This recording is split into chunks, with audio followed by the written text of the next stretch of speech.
Coming up this evening on NTD Business. Elon Musk is back in the news. This time, he's getting sued. 2 years into the pandemic, could we finally be seeing some supply chain relief? We talked to the truckers. With fossil fuel prices soaring, some say now is the time to go renewable. But are solar and wind really sheltered from the storm? That and much more coming up on NTD Business. Great to have you with us. Paul Graney here, live from New York City. We start this evening with some good news for the economy. Air travel is booming. The bad news, you're paying for it. Delta Airlines said it raised ticket prices to help cover higher fuel costs in the first quarter. So between higher ticket prices and a big uptick in consumer demand, Delta is set to turn a profit in the second quarter. It missed it in the first. Leisure travel had already picked back up. Now business and international travel are making a comeback. It's a sigh of relief for Delta and the industry as a whole in the face of sky-high jet fuel costs. Just make sure you're ready to pay up. In fact, get ready to pay up for all sorts of stuff. Wholesale prices have shot up at the fastest pace on record.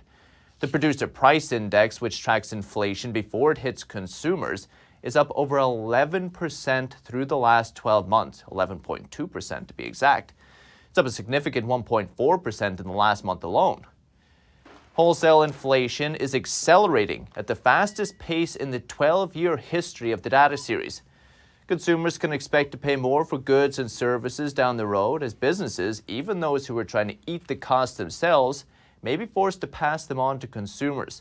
Consumer price inflation is already running at a 41-year high. Some major factors driving up inflation include supply chain issues, ultra-loose central bank monetary policy, and massive government spending in response to the pandemic. And with us live is Nathan Lewis, principal at Kiku Capital Advisors. Lewis also wrote the book on inflation. Well, he co-wrote it with Steve Forbes and Elizabeth Ames. It's coming out April 19th. It's called Inflation, What It Is, Why It's Bad, and How to Fix It. Nathan, thanks so much for coming on. Great to see you as always. Why is inflation accelerating this far into the pandemic? We really have a combination of two things. We have the supply chain issues, which you mentioned, and they're persistent for really kind of the first time since about World War II, I think. Usually these things pass away very quickly, but they seem to be getting worse now with more lockdowns in China. And then, just as you say, we had a round of very easy central bank policy during COVID. The Federal Reserve actually printed, more or less created out of thin air, $2.5 trillion and bought government bonds with it. And not surprisingly, that is flushing through. So when that happens, often what you get is a decline in the value of the dollar. It's essentially what this monetary type of inflation is. And that over time flushes through. It takes more dollars to buy things. Are you expecting it to get better or worse? For now, we might see a high point in the CPI momentarily because things like used car prices can only go up so much. But in the longer term, what's the Fed talking about now? Their big solution to inflation is more unemployment. Well, what happens when you get a recession? Well, what we've seen over the last 15 years is central banks turn around, they get real easy, they print a lot of money. Government spending goes, deficit spending might go into the double digits again, like it did during COVID. And that suggests to me another round, again, of declining currency value, another round of your dollar becoming less valuable. It's a vicious cycle. Let's take the CPI for a second, Nathan. So basically, we've used car prices, all sorts of things in there. But what if we focus on just the essentials, energy and food? Is there any chance of these actually coming down? I think they're actually going to stay at pretty high levels for a while. And the reason is, first of all, like I said, the dollar is not worth as much as it used to be. So it takes more of them to buy more dollars to buy oil and wheat and so forth. The reason that barrel of oil cost $3 in the 1960s and it's now at 100 today is not because oil got more valuable. It's because your currency is worth less than it was. But the other thing is people don't quite appreciate how cheap commodities got in the last 5 years or so. And they're going to have a corrective phase. Until recently, the average U.S. farmer hadn't made a profit since 2013. And if you want to eat, that can't continue. Also in the oil space, they were cutting capex, not drilling wells for years there because well, it didn't make sense economically, so they're going to have to make more money. So I think that we're going to have persistently higher commodity prices for a while. Get used to it. Fortunately. So are you saying that there wasn't enough investment in food and energy? Where was the money going instead? Well, the tech sector, basically, because they weren't making any money in oil.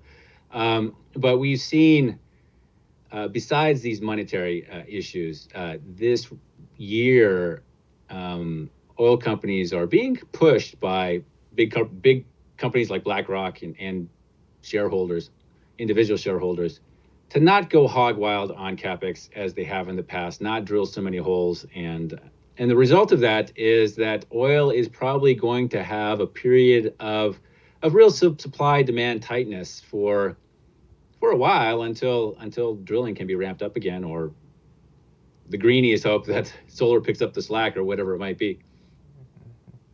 And finally, Nathan, some say the cure for high prices is high prices. People just can't afford to buy this stuff anymore. You see this bringing down prices?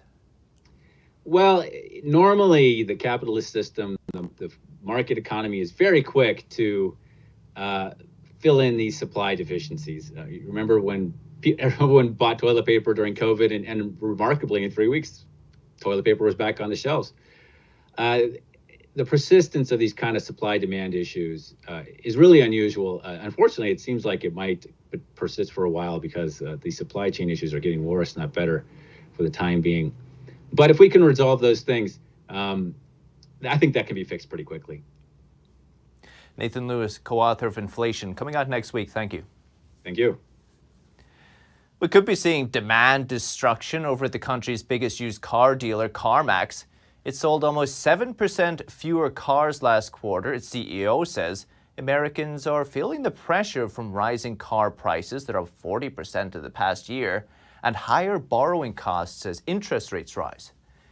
He says buyers are trying to get around this sticker shock by spreading their loans out over 72 months. He's seeing more of that now. But not all lenders are comfortable with that arrangement, meaning fewer eligible customers. Carmax says Americans with lower credit scores are getting priced out of the market. But signs we may see some relief in the freight supply chain. Trucking, you'll remember, was one of the big bottlenecks during the pandemic, with fewer drivers available to move a massive number of orders. Some business owners we talked to at the time said this was one of the main causes of inflation for them. So are orders slowing down? Will prices fall at the same time? We talked to two experts today. George Mora, owner of Southern Companies Trucking and Warehousing, and Lance Healy, VP of LTL Innovations at Wholesale. There's definitely a slowdown, no question for that, but we're coming off of an all-time high. So it's, in my opinion, not anything to panic about. It's just kind of a returning to normal with some concerns on some other economic factors. Is that what you're seeing on the ground, George? There is, for sure. I see it happening. I'm here, actually, my headquarters in Miami is probably where I'm feeling it the worst, the slowdown, where there's actually a period where there's no work for drivers coming in. Now, is that a little bit of a bump in the road and then we'll pick up again? We'll see how that plays out. There's obviously other factors, as Lance said, as to how the future is going to hold. But I still see a strong year. I don't see anything extremely over the top weak. But we did come from a 2021 that was not seen before. But I still feel that 2022, especially in the Southeast, and I think in the West Coast as well, is still going to be a very solid year. George, you said that there isn't enough work for the truckers. That's a big change from just last year. Yeah, again, there's a couple factors. We just came off the Chinese New Year. There's still some vessel delays. There's interruptions that happen still in the supply chain that we're not, that are somewhat new. Generally, vessels arrive pretty much on time. What's happening is vessels are getting delayed, and that's causing drivers sometimes to just sit around and not have enough work. Now, that's isolated to Miami. Savannah's not feeling it. Houston's not feeling it. Charleston is getting hit. So I think that's more of an isolated situation in Miami. Like I said, overall, I think it's going to be a strong year for 2022. Lance, are you expecting prices to come down because of this? I think we'll see a little price compression, but We've got the factors of increased fuel surcharges, increasing fuel costs that are kind of balance that out. So I don't think there's going to be a whole lot of pricing relief for the shippers in the market. George, are you going to cut your prices? No, there's no need to cut prices right now unless, you don't make judgment calls in 1 or 2 weeks that it just tends to slow down because, vessels are being delayed. I don't see any long-term trend of a slowdown. This is a small hiccup because of vessel delays. So on the contrary, I think, as I said, fuel surcharges now are in the 40s and 50% for intermodal. And we're not backing off of that unless we see a drastic change in fuel, which, again, with everything going on around the world and what's happening, I just don't see that happening. I just don't see it. Are the drivers still asking for higher wages? Yeah, that is probably the biggest problem that we're still seeing is trying to keep driver retention. They're always, in the last probably 6 to 12 months, I've had to increase my prices probably 4 to 5 times. And that is very uncommon in our industry. And that is done in order to retain drivers because we're all fighting for drivers right now. One company is offering, we're doing retention bonus, sign-on bonus, referral bonus. We're doing a bunch of incentives that historically has not been the case, and we're having to do that in order to keep drivers. So the driver shortage issue has not gone away. Looks like 2022 is going to be a big year for trucking news again, guys. Lance Healy, George Moore, appreciate it. Thank you. Thank you very much. Thanks. It's not just oil that's gotten more expensive this year. The cost of renewable energy is also rising. A new report says that high demand and supply chain problems are affecting the industry. NTD's Colin Fredrickson has more. Prices for wind and solar energy are rising. A recent report says they've gone up nearly 30% in a year in major markets, with Europe's contract prices rising 27.5% and North America's rising 28.5%. Everything has gone up this year. We've had to increase prices by about 8% just to survive. Nick Oman is the general manager of Air Motor Windmill Company, which makes water pumping windmills. Oman says the conflict in Ukraine has pushed up prices and caused supply chain problems. When we find something, we buy absolutely as much as we can, just for fear of running out and being shut down. There's, probably 100 different parts that go into each windmill. Something as simple as one spray can of paint can shut us down because we've got to have it to complete our products. The renewable energy sector had been experiencing a decade of cost declines. Concentrated solar power, solar photovoltaic power, and wind all saw their costs drop significantly in 2020. Now that we've reached the limit of our supply chain efficiencies, now it's happening in reverse. You're seeing supply chain inefficiency. Brent Bennett is the policy director for Life Powered at the Texas Public Policy Foundation. Bennett says there are technological improvements in the works, but that's a slow process. A recent report says demand for renewable energy contracts has skyrocketed in Europe because long-term contracts can lock in prices before they get higher. Colin Fredrickson, NTD News. Wall Street rallied today despite the high inflation number. Treasury yields fell and tech stocks gained, not what you would have expected. The Dow rose 344 points, 1%. The S&P gained 49 points, 1 1/10%. And the Nasdaq rose 272 points, 2% today. Elon Musk's in legal trouble again. He's being sued by former Twitter shareholders. They say he waited too long to disclose that he'd bought Twitter shares. So they filed a class action suit in New York. Twitter shares jumped 27% on April 4th after Musk disclosed his stake. But under U.S. law, investors have to say within 10 days when they've acquired 5% of a company or more. In Musk's case, that would have been March 24th. The shareholders say the late disclosure meant he was able to keep buying shares at lower prices. Meanwhile, they say they were defrauded into selling at artificially deflated prices. Seems they sold their shares between the time Musk bought them and the time he disclosed the purchase. And a former Swiss Banker of the Year has been sentenced to nearly 4 years in jail. It's after one of Switzerland's highest profile corporate crime trials in decades. Pierre Vincennes was charged with making millions through illicit deals. Well, this while he was the executive of Raiffeisen Bank. He expensed a nearly $250,000 bill for strip club visits. He did argue it was largely business-related. He also tried to justify a $750 dinner with a woman he met on dating app Tinder, saying he was considering her for a real estate job. But the judge said the claims went too far and were not in the bank's interests. The banker denies any wrongdoing, says he's going to appeal.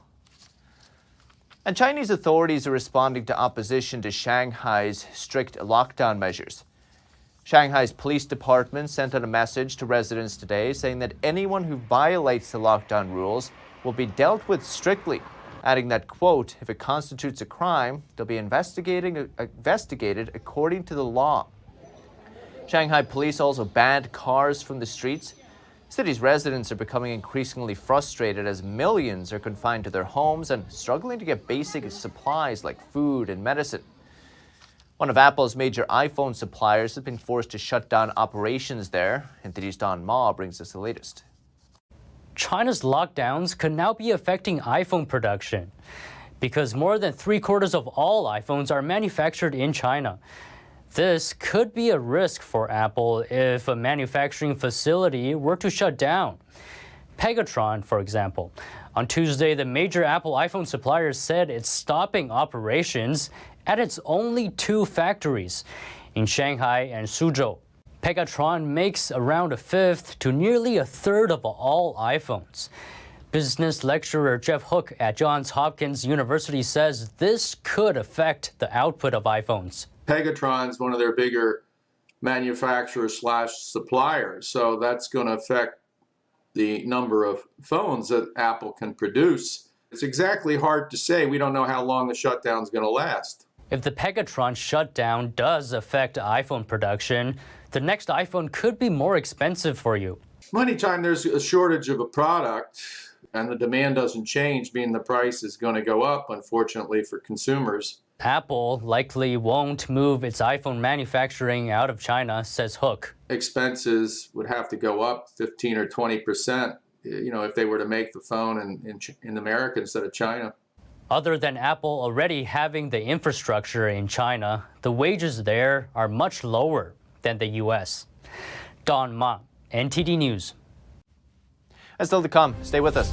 Racing cars, family cars, and more. We get a sneak peek of what's at this year's New York International Auto Show. Amazon seller scams are getting more sophisticated. We hear from an expert who detects false listings and fake reviews for a living. That and more coming up on NTD Business.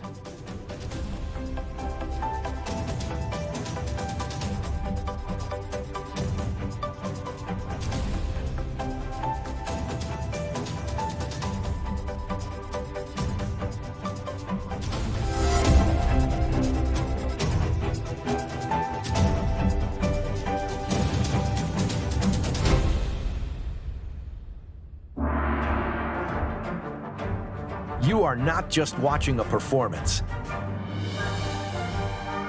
You are witnessing a culture reborn. Now, you'll see what the modern world has never seen. China, before communism.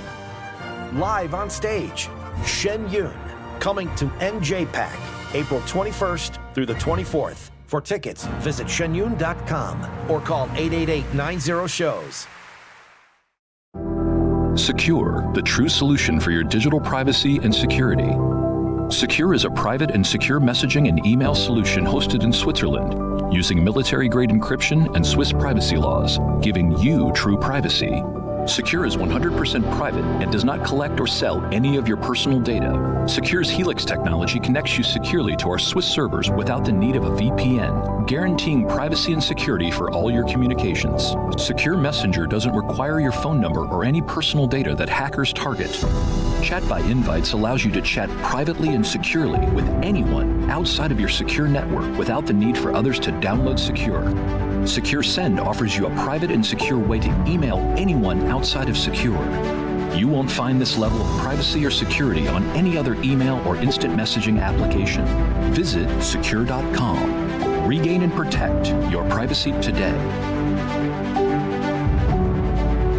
Presenting the Heritage heritage of traditional Chinese martial arts, promoting martial ethics and reviving the true tradition. The 2022 NTD International Traditional Chinese Martial Arts Competition preliminaries will be held in New York and Taiwan. On August 28th, the finals will be broadcast live online worldwide. Registration hotline 188-477-9228. For more information, please visit martialarts.ntdtv.com.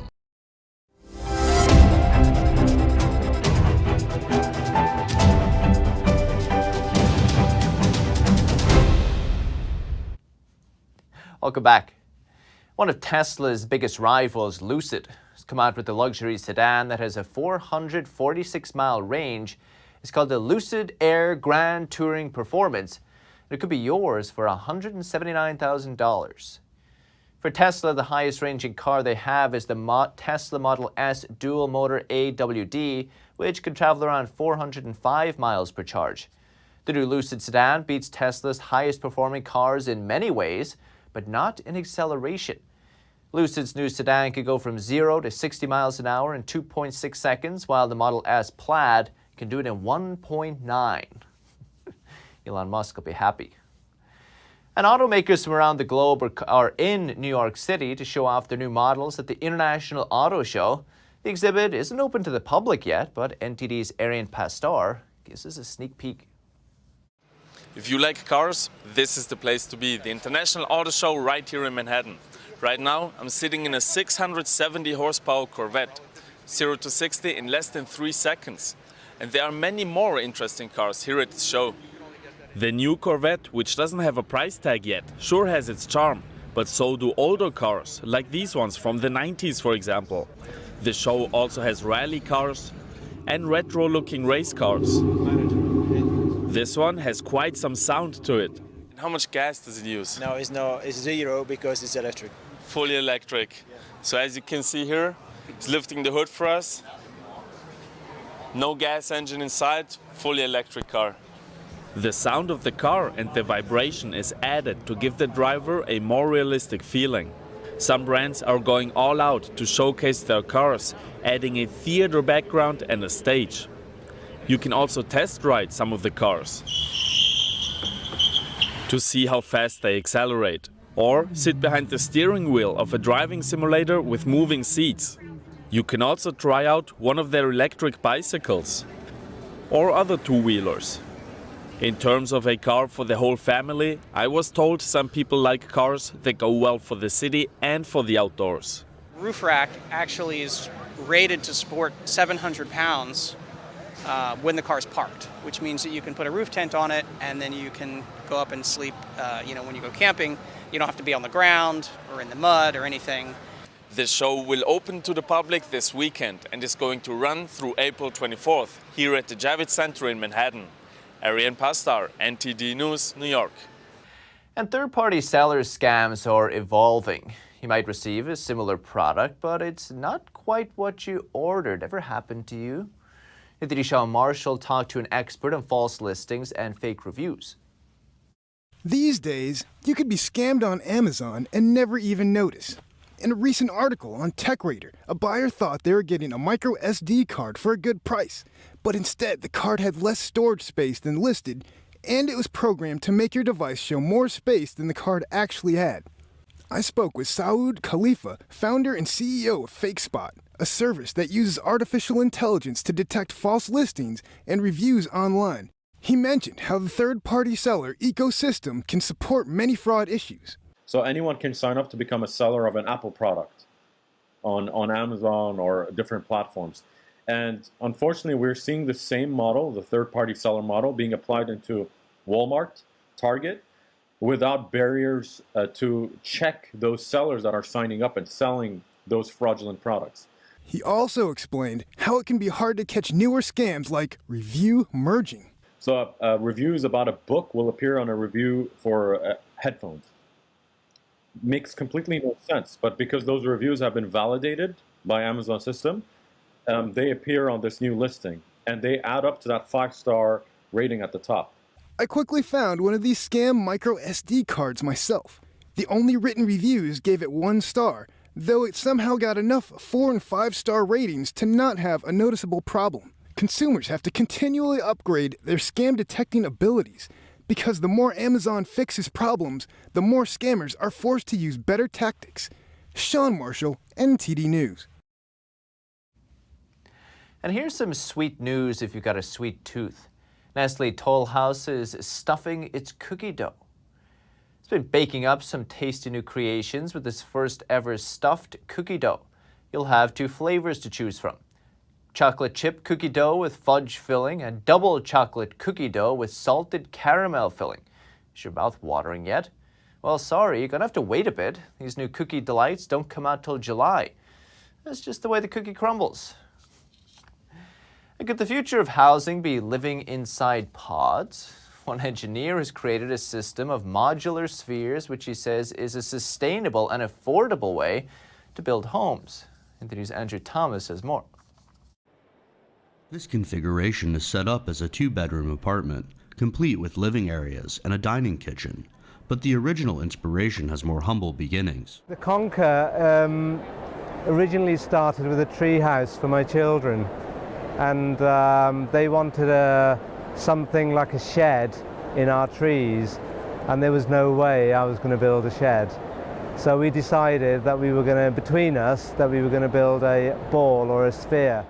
Jag Verdi's idea has evolved considerably since then. He's a former luxury vehicle and aerospace engineer, and has used his expertise to create a more environmentally friendly way of living. Materials are lightweight and sourced locally, reducing the amount of energy and carbon miles required for construction. Verdi has engineered them to be energy efficient to live in too, with insulation and a heat recovery system that provides warm or cool air, depending on the season. The Conquer allows us to put enough insulation all the way around it to minimize energy usage inside the Conquer to between 500 to 750 watts, so we could run it on solar panels. One Conquer, fitted with underfloor heating and electrics, cost $38,000 plus tax. But for Verdi, the real beauty of this system is its adaptability. Conquer Living has built 39 Conquer pods so far. Andrew Thomas, NTD News. This is the latest from the NTD Business team and myself, Paul Graney. You can still catch NTD Evening News. That's with Stephanie Cox at 6:30 p.m. Eastern. Follow me on Twitter, too, if you're there. For NTD Business, that's all for today. Thank you for watching. We'll see you tomorrow.